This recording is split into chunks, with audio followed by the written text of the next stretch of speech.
بسم اللہ الرحمن الرحیم۔ میرے محترم ناظرین، آپ دیکھ رہے ہیں قصہ ٹی وی۔ آپ میرے اس چینل کو ضرور سبسکرائب کریں۔ میں آپ کے لیے پیش کرتا رہوں گا بہترین قصے اور سچے واقعات۔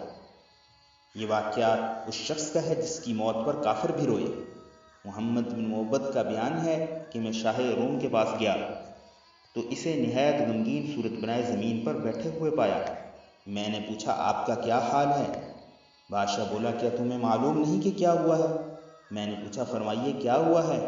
شاہ روم نے کہا، مرد صالح کا انتقال ہو گیا۔ میں نے پوچھا، وہ کون ہیں؟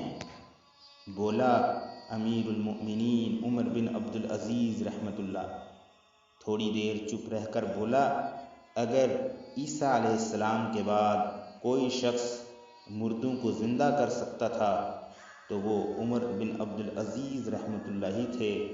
مجھے اس تارک الدنیا راہب کی حالت پر کوئی تعجب نہیں جس نے دنیا کو چھوڑ کر اپنا دروازہ بند کر لیا اور عبادت میں مشغول ہو گیا۔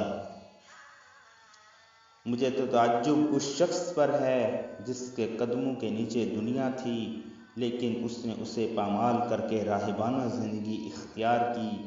حضرت عمر بن عبدالعزیز رحمۃ اللہ علیہ کی وفات پر صرف مسلم ہی نہیں غیر مسلم بھی روئے۔ مجاہد رحمۃ اللہ کہتے ہیں، میں سفر میں تھا، ایک شخص مجھ سے ملا۔ تعارف کے بعد اس نے مجھ سے پوچھا، کیا تم عمر بن عبدالعزیز کی وفات کے وقت موجود تھے؟ میں نے کہا ہاں۔ وہ یہ سن کر رو پڑا اور ان کے حق میں رحمت خداوندی کی دعائیں کرنے لگا۔ میں نے پوچھا، تم ان کے لیے رحمت کی دعا کیوں مانگتے ہو؟ وہ تو تمہارے مذہب پر نہ تھے۔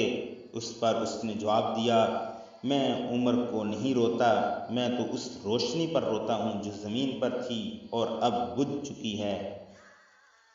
ایک شخص نے عبد الرحمن بن قاسم بن محمد بن ابی بکر رضی اللہ تعالی عنہ سے درخواست کی کہ حضرت مجھے کوئی نصیحت فرمائیے۔ وہ بولے، تمہیں وہ نصیحت کروں جو میں نے خود دیکھی یا وہ جو صرف سنی ہے؟ اس نے عرض کیا، آپ نے جو خود دیکھی ہے وہی فرمائیے۔ عبد الرحمن رحمۃ اللہ علیہ بولے، سنو، حضرت عمر رحمۃ اللہ علیہ بن عبدالعزیز نے وفات کے وقت 11 لڑکے چھوڑے اور ان کا کل ترکہ 17 دینار تھا، جس میں سے 5 دینار ان کے کفن پر صرف ہوئے، 2 دینار سے قبر کے لیے زمین خریدی گئی اور باقی لڑکوں میں تقسیم ہوا۔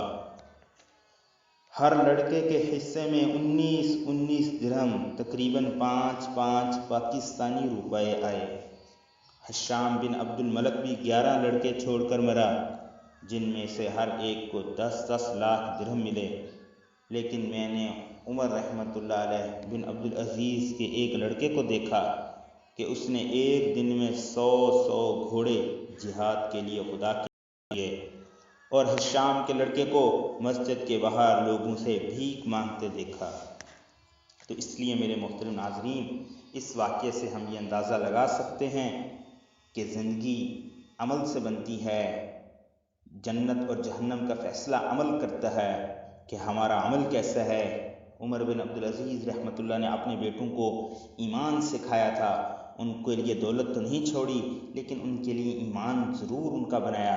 اور حشام بن عبد الملک سے غلطی یہ ہوئی کہ اس نے اپنی اولاد کے لیے بہت مال اور ترکہ چھوڑا لیکن ان کو ایمان کی محنت نہیں کی، ان کو ایمان نہیں سکھلایا۔